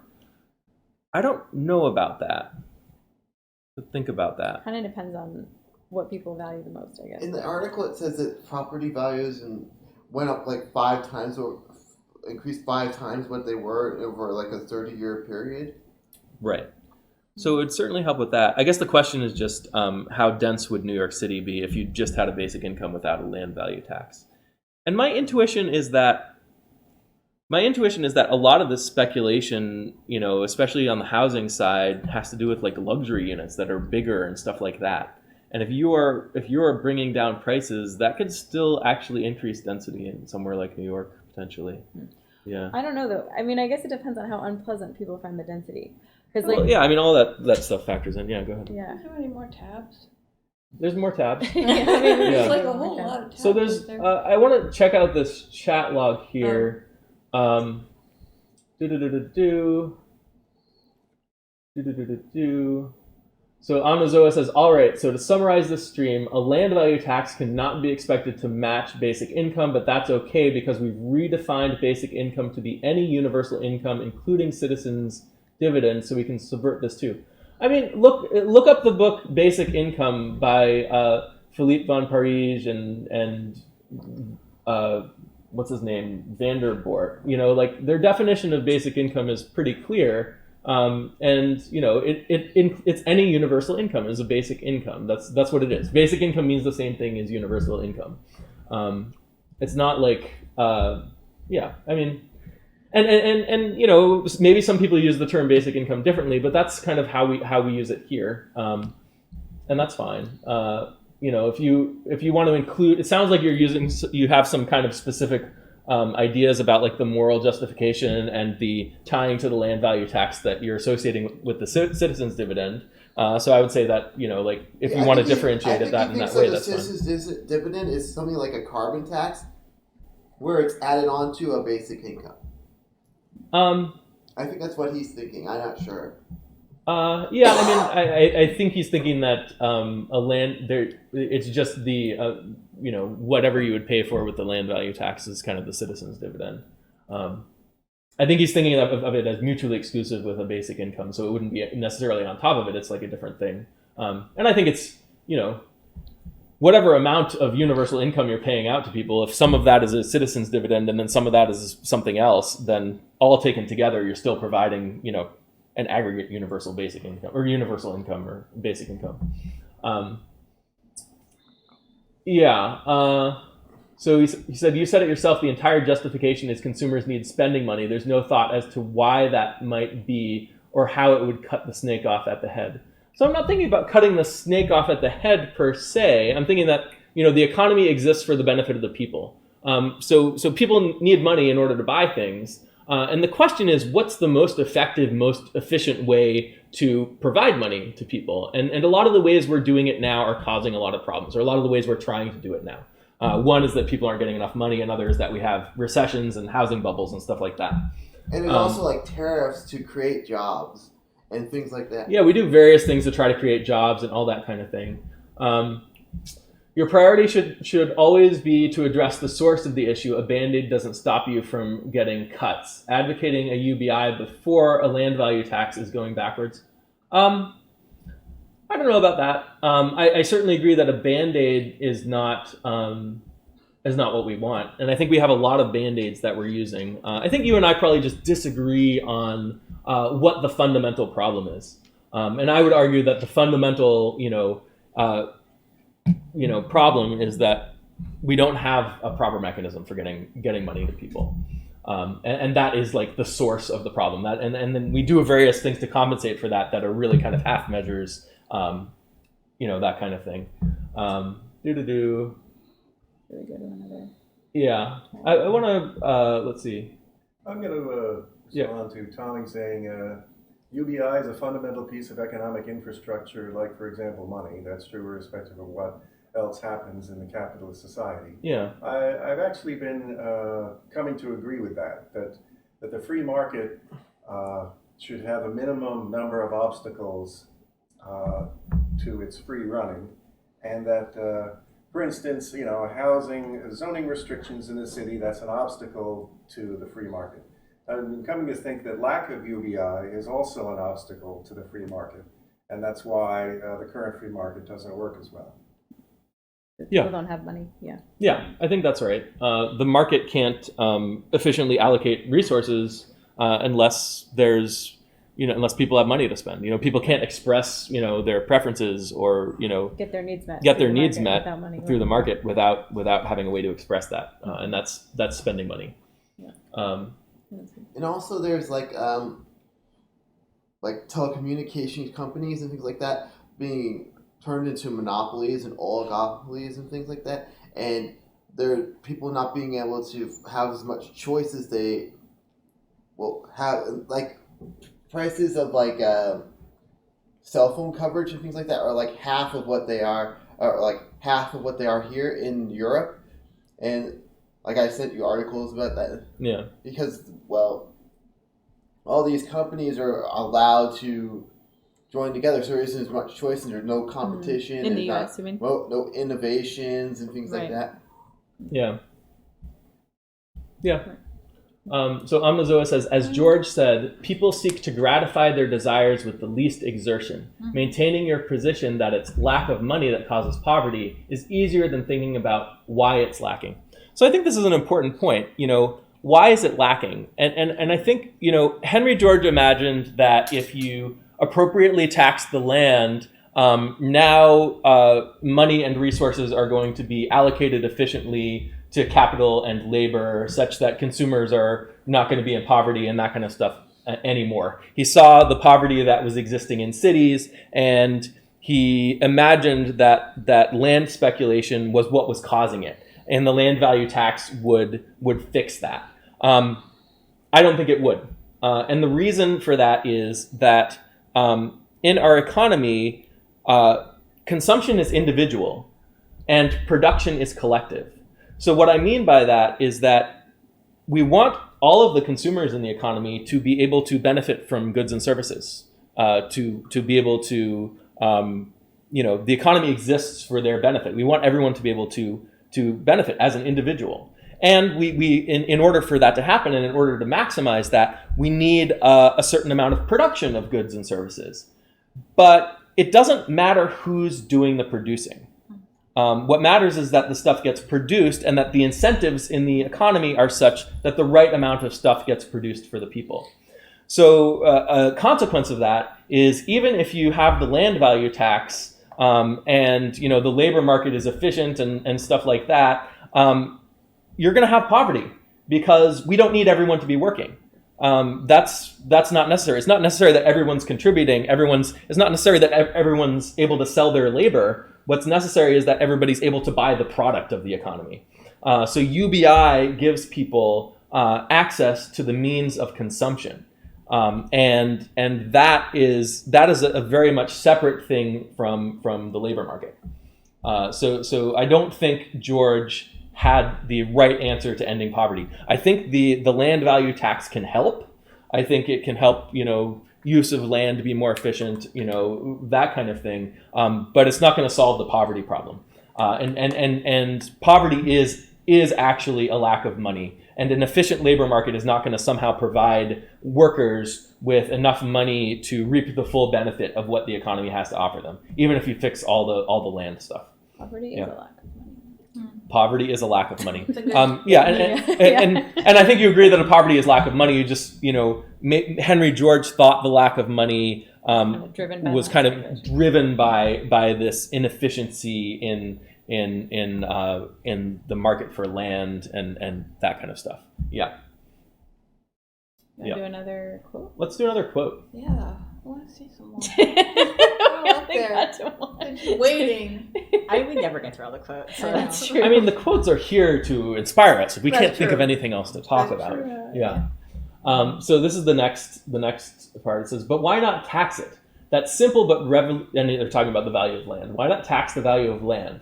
That simple but revolutionary idea has deep roots. David Ricardo termed unearned income from land as a pernicious anomaly. That portion of the produce of the earth which is paid to the landlord for the use of the original and indestructible powers of the soil.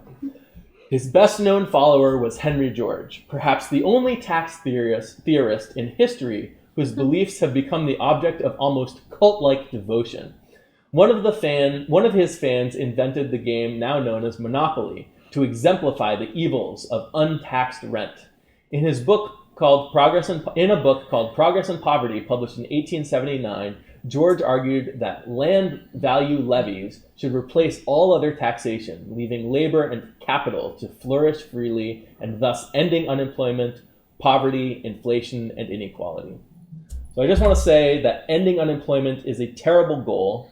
We don't want to maximize employment because then we're keeping everybody busy, like what I was saying before. And we don't need everyone to be working. What we need is everyone to be consuming because we care about the people. And yeah, I mean, I was reading some of Progress and Poverty today, and he's very moralistic, very fired up. It's understandable that he's kind of got this following because he's not talking like an economist, or he's not writing like an economist usually writes. He's definitely taking this kind of like justice-oriented moral angle, more like someone like Karl Marx than someone like Adam Smith or even David Ricardo, probably. I would say that Karl Marx has a cult-like following also, by the way. Yeah. But I don't understand the Monopoly reference. So the Monopoly, Untaxed rent? When You Monopoly, have to pay rent, though, in Monopoly. Yeah, but the landlords don't get taxed on it. So right. Margaret, so she did like the landlord's game. There's like two versions. Right. Oh, really? It was originally called the Landlord's Game, and they had the Monopoly version and then the Prosperity version. Mm-hmm. And it was supposed to be, Monopoly was supposed to just be a game that wasn't fun because, people got their hotels and just collected all of everybody else's money. The landlords. That's the landlord's game. They're both the Landlord's Oh. Game. One's called Monopoly and the other's Okay. called Prosperity. Okay. Prosperity has a land value tax in it. It's supposed to be Oh. more fun to play. Yeah. Right? It ended up being Monopoly. That was the one that Right. survived. Yeah. But But yeah. the reason why everyone hates Monopoly is exactly why she like created the game. You're like, That oh, Yeah. like someone buys up like Park Place and it's then it's you're by like, chance, oh, every too. time I land on this because you built 17 Right, hotels on it to give you all my and money. that was our luck to get there. I mean, yeah. Yeah, monopoly was supposed to be unpleasant because everybody goes bankrupt except for one. Right. But it turns out that's what the Americans wanted all Yeah. along. I think if you're playing a competitive game, like a board game, Yeah, you people want that. you want a winner, Right, right? yeah, You yeah. want a winner and losers, Right. right? I don't know that it was I don't know the fact that Monopoly won out says anything about what we want from our economy. Right. Yeah. You would probably want to address, like, I think one of the points of difference between you and some of the people on there, a few of them, Yeah. is that they're feeling like the limit is supply side, like not enough goods and services are being produced or could be produced unless you make things, you free up some more efficiency, something like that. I don't know if I'm paraphrasing well. Yeah. But you feel like some of it is demand side in the sense that if you gave the people the money, the capacity is already there to produce more than what we're doing now, and people Right. just literally don't have the money to buy it. So Yes. I think that's why you see the money as fundamental, and the people on the chat, I'm getting a little more insight from what they've said recently. Like, they don't see it as Okay. fundamental because they think there's like a supply side fundamental problem Right. that needs to be solved by something making things more efficient, like the land value tax. Yeah. I would say that the economy will not produce what people lack the money to buy. And the way, like, you might imagine that if people are poorer, then everyone would just lower the prices to be able to sell everything. But we don't let that happen because we want the purchasing power of the currency to be stable. We use monetary policy for that. And furthermore, there's a way to give people money such that it causes prices to increase. Like, you could double the amount of money that people are spending in the economy. And if you do that by taking every individual person and just doubling the amount of money they spend, that will double prices. But there's also a way to double the total amount of money that people are spending in the economy by doubling the number of people who are spending the same amount of money. And that makes it more profitable for firms to produce more at current prices. So the thing is, the way we use monetary policy now, expansionary monetary policy, is that it stimulates borrowing. And the people who are able to borrow are the ones who already have money. So this creates a skewed distribution of purchasing power, which creates an incentive for firms to keep prices higher at lower levels of output. So we're constantly running an output gap because there are people in the economy who just don't have the money to consume. So yes, it is that people need goods and services, and the way they access goods and services is by having money to spend. So that's why people need money. And Omnizoa says poverty is a lack of money and exsanguination is a lack of blood. Yes, those things are true. And if there was some underlying kind of cause of the lack of money, then we should address that. Henry George imagined that money was accumulating to landlords and therefore not available to the people, I think. But if the economy has the capacity for spending, we can replace people's money. We don't have to take anything from anywhere or redistribute anything. It's just a matter of spending the money into the economy. So if exsanguination is a lack of blood, but you had a way to... That's just a draining of blood. A draining of blood, yeah. So if someone's blood is being drained, but you were perfectly able to, manufacture new blood at exactly the rate that the person was losing blood, then you wouldn't have a problem anymore. And that's kind of what basic income does, just for money. It's more efficient than the blood draining case. So it really seems better to just solve the injury. Right. I mean, like, we want people to be spending money. I mean, this is like, we don't necessarily want people to be losing blood, but we want people to be losing money. I feel like that's where the analogy breaks Right. That's down. where the analogy breaks down. People actually go to blood banks and things like that to sell their blood because they don't have money. Well, okay, there's that too. But I think Bethany brings up a good point, which is that we want people to be losing money all the time. That's what spending money is. You're losing money because in order for consumers to benefit, they spend money. The money flows away from them, and then the goods and services flow towards them. They flow in the opposite direction. So you want people to constantly be losing money and getting stuff. You just got to make sure that you're supplying them with money as well. So that's exactly how the economy is supposed to work. And that's fine. That's not how the human body is supposed to work with respect to blood. Yeah. Let's do another one. Okay. Yeah. Run down a quote. Most taxes on profits, value added, or income, say, dampen and distort economic activity by changing incentives on the margins. Property taxes on the value of buildings penalize improvement and are hard to assess. So I think that's generally right. All taxes change incentives, and the cool thing about the land value tax is that it changes incentives in a way we want. There are other taxes that do that too, like carbon tax, or like tax on gasoline or cigarettes or whatever. So I wouldn't go so far as to say that land value tax should be the only tax that we have. I wouldn't say there should be a single tax. But I would say that the only taxes we should have are ones that generate the incentives that we want, that incentivize people's behaviors in the way we want to change them. There's no reason for something like a sales tax or even necessarily an income tax or something like that, because it's not changing people's incentives in a way that you want. Yeah. I don't know. Let's get final thoughts. I know we didn't get through all the quotes, but you guys can read the article on your own. It's a good article. So Bethany, final thoughts on land value tax and basic income. Yeah, I think I have a better sense of it now. I mean, I think I have mostly the same thoughts I had in the beginning, but better fleshed out in terms of the different pros and cons. I'm still a little bit confused about the degree to which it's a lever that you could sort of choose the amount as a government, and you're kind of determining density. That's putting the onus of figuring out optimal density for social welfare on the government, which I'm a little bit concerned about, versus it's just incentivizing pockets to fill in, which seems more benign to me, because it's not obvious that it's not an easy task to figure out the optimal density for human happiness, and I'd rather something more organic, like people choosing where to live and stuff, be more of the driver of that. I'd just like to point out that it's going to be a lever either way, and having the lever set exactly at 0 is maybe not the optimal level. So by deciding not to have a land value tax, you're deciding to have that tax at a specific level. You could have a negative land value tax where you're paying people for holding, right? Like it doesn't necessarily stop at 0 either, that's right? A good point, but yeah. Anyway. So just that thought. Go ahead, Steve.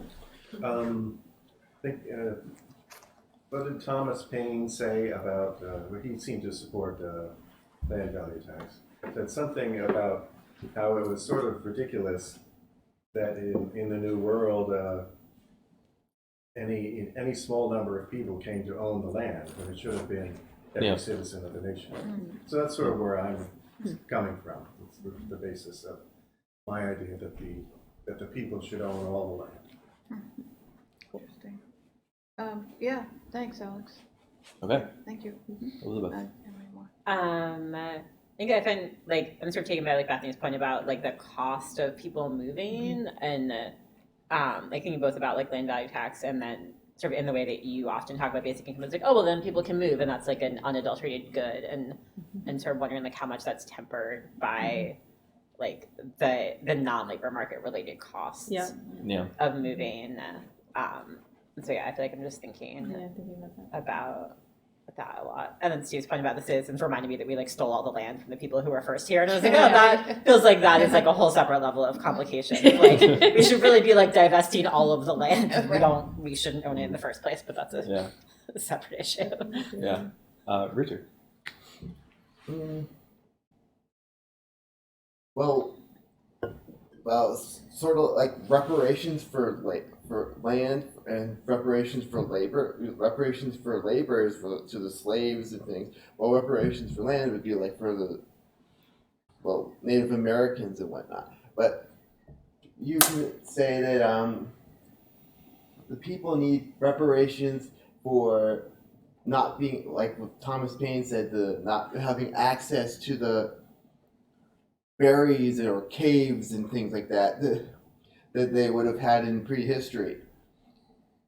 And you can't do that. You don't have that option anymore. Yeah, I think that's right. I think we used to live in small tribes that were basically self-sufficient. We can't do that anymore. Our population is too big. We took advantage of the fact that we're all specializing, and that certain people are doing certain kinds of work, and we can't go back.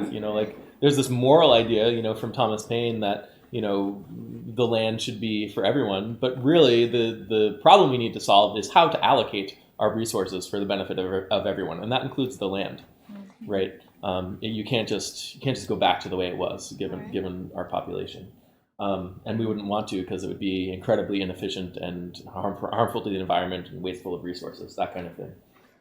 So as far as land value tax goes, when I think about basic income, I just think about basic income on its own, without any tax associated with it. But when people ask me what kinds of taxes I think would potentially be beneficial to our society, land value tax is near the top of the list. And carbon tax is also one of them. So I think it's good that we had this discussion. I think land value tax is The least interesting. bad tax according to Milton Friedman. The least bad tax according to Milton Friedman, but I don't think it's a least bad tax. I think Milton Friedman is trying to figure out where to get revenue from and what's the tax that's least objectionable to him. I think land value tax actually has a positive effect, and we can ignore the revenue, and it has a potentially positive incentives on how we allocate our land in cities especially. So I think that's a good thing. And obviously there's some nuances that might not be so optimal in all cases, and what's the optimal level of the tax and that kind of thing. My hunch is that we would want to gradually figure that out in much the same way that we kind of have to discover what the optimal level of basic income is. So this is a great discussion. Really appreciate everyone on the live stream. You guys were great, brought up a lot of interesting points. I'm sorry we didn't get to all of them. So next week we are going to be on Thursday, and we're going to be talking about private cities. Okay. Privately owned and operated for-profit cities. Oh, you're Yeah. talking about that. So- The big cities. Yeah, so to what extent can we use something like private cities to benefit people more? Like, is this something that can make sense for the good of people, especially in the context of basic income? And there are some aspects of it that have a lot to do with what we talked about today, with the land value tax and Henry George and all of that. So it's kind of Right. a continuation of today. Yeah. Yep. Great. Thanks, Alex. Yeah, Thanks, thanks. guys. Yeah, great. Good discussion. Really good. I'm really worried about those old Do people. you want to say why